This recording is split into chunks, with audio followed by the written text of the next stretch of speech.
everyone, welcome to the channel. Behind me is my LS Swap 84 C10 Silverado. I did the LS Swap on it about 5 years ago, and it's been my daily driver ever since. But about 2 months ago, I went in to get to work one morning, and when I put it in drive, it kind of shuddered a little bit before I took off. Drove it to work, everything seemed fine. Drove it home, no issues. But when I got out, when I got home, I noticed a noise coming from the engine compartment. And I'll cut to a video of the noise it was making here in just a second. This is my 5.3 swapped 84 C10, and over the last few weeks I developed this tick, and I'm only going to have it running for a few minutes, but I'm pretty sure I have a bad lifter, so I'm going to have to start taking it apart here in just a few minutes and kind of figure out what's going on with it. It sounds like it's on the passenger side, but I'm not positive of that. I don't know how well it's coming across on video, but as you can hear, it's pretty bad. So yeah, obviously the lifter has failed, and when the lifters fail on these LS engines, basically what happens is the roller tip will chew up the cam. So while I'm in replacing the cam, I'm not just going to put a stock cam in it. I'm going to go ahead. I bought a Brian Toomey Racing Stage 2 truck cam that I'm going to install in it, but I'm not going to actually install it in the engine that's in this truck. A friend of mine had a 5.3 that he wasn't using, so I acquired that engine from him. And it's much easier to work on these things while they're on the engine stand. So I've got this engine on the engine stand. I'm going to kind of walk you through some of the things I do to it. Some of it I'm just going to kind of breeze through, but I'm going to get down to, at the end of the video, to the installation of the heads, because you actually have to remove the heads to change the lifters. And even though that engine doesn't have the bad lifters, I'm not going to chance it. It has 134,000 miles on it. So I'm going to go ahead and replace the lifters, put the new cam in it, and then reinstall the heads. But at the end of the video, I come to the place where I install the timing chain, and there's a couple of issues. First of all, the timing chain has a lot of slop in it, even the new one, and that was a little concerning to me. But then as I dove more into it, I found another issue, and it's just something that interests me. And so stay tuned to the end of the video. I think it'll be very interesting to you. I actually segue into a second video, and I address that issue. There's not really a problem with the engine. It's just that if you look at the instructions on installing a cam and timing chain and the new timing gear and the crank gear, that they tell you one thing in the manual, but it doesn't really reflect what's going on in the engine. So I addressed that in the second video. So hey, I want to say once again, thank you for joining me, and hope you find this content enjoyable. Anyways, I'll get to working on the engine.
Guides on the LS engine. Like I said earlier, in my opinion, this is the Achilles heel of the LS. These guides wear out, and you get a little bit of relative motion between the lifter and the guide, and what that does is it allows this roller right here to turn ever so slightly on the camshaft, and it wears out the camshaft journals.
So I had to go do a little bit of research. I put this new timing chain on, and you can see there is a lot of slack, and that's about what it had when I took the old one off. And it just didn't seem right to me, but going on to the forums, it appears that that is actually normal, which is kind of strange. It seems very odd to me, but there's actually a lot of people joking how everybody, the first time they build an LS engine, they freak out at how much slack there is in the timing chain. So they were right, I was freaking out a little bit, but apparently this is normal. So it's quite shocking to me, but hey, I guess we'll go with it and we'll see what happens. So if not, we'll be rebuilding it again. But actually, like I said, that was about what the slack that it had when I tore it down. So I am going to do a little more research before I put the front cover on. But at this point, it seems like that's exactly what everybody's saying it should be. So we'll go ahead and move on to the heads. So yeah, so I'm still thinking about the slack and the timing chain. Like I said, I already said I'm going to do more research. I'm going to continue to do more research. What I found is that there are a few companies that make a slightly shorter chain that will take some of the tension out, or the slack out I should say, and give it a little more tension. There's also a bolt-in timing chain tensioner that you can buy. The LS blocks, the newer ones, they have bolt holes here and here that you actually bolt the tensioner in. Obviously this is an unbolted or undrilled block, and so I have the option of either drilling it and tapping it, which I really don't want to do, but I know TrickFlow and Melling both make a bolt-in tensioner that actually bolts into the cam retainer plate behind the cam gear. I may end up going with one of those.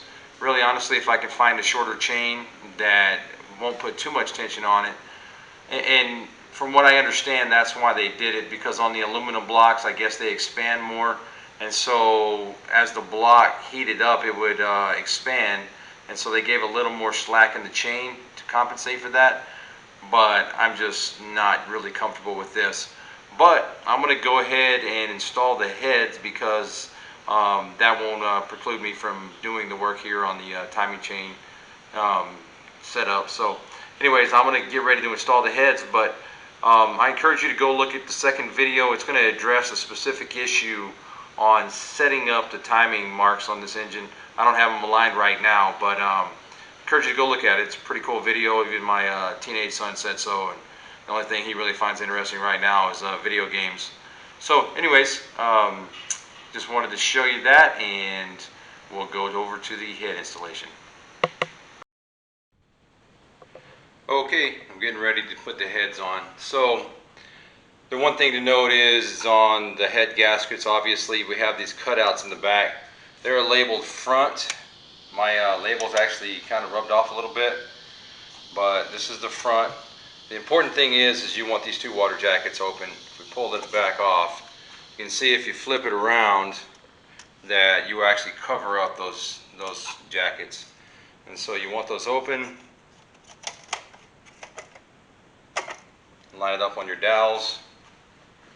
Same thing on the opposite side. These can go either way. You can flip them around, but we want these jackets right here open. So that's the important thing. Just make sure everything is clean.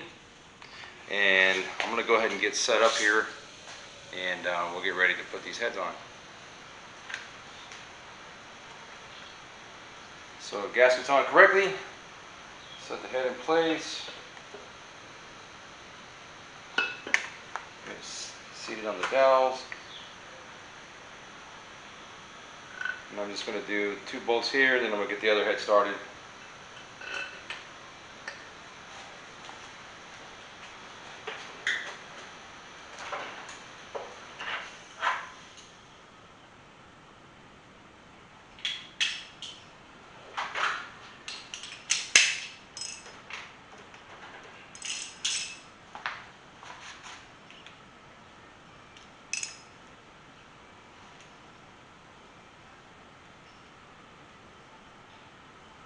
So I mentioned in an earlier video about the washers on the heads of the bolts.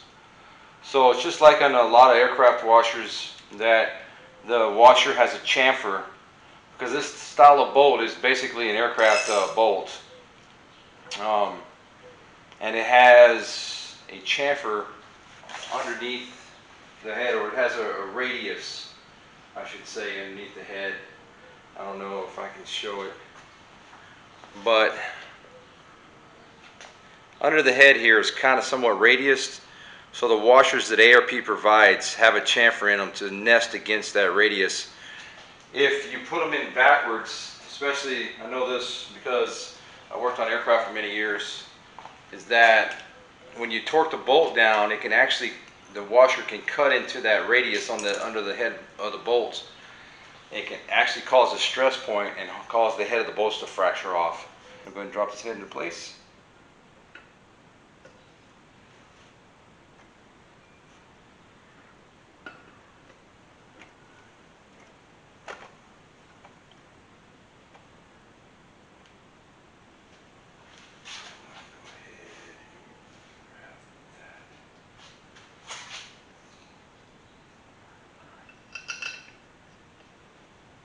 Just to keep the head from falling off. I don't think it would, but I don't want to take any chances.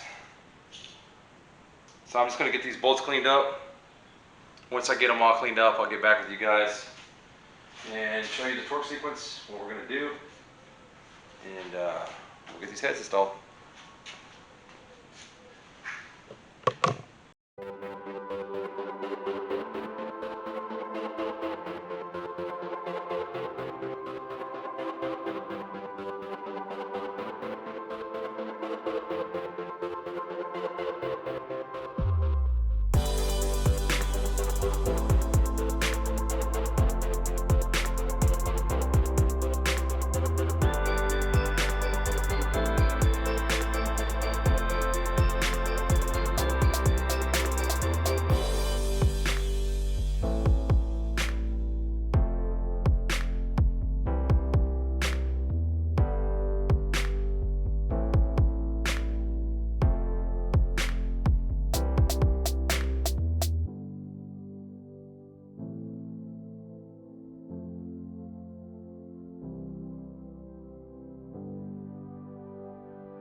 Okay, so having completed the installation of the heads, I'm going to go ahead and conclude this video.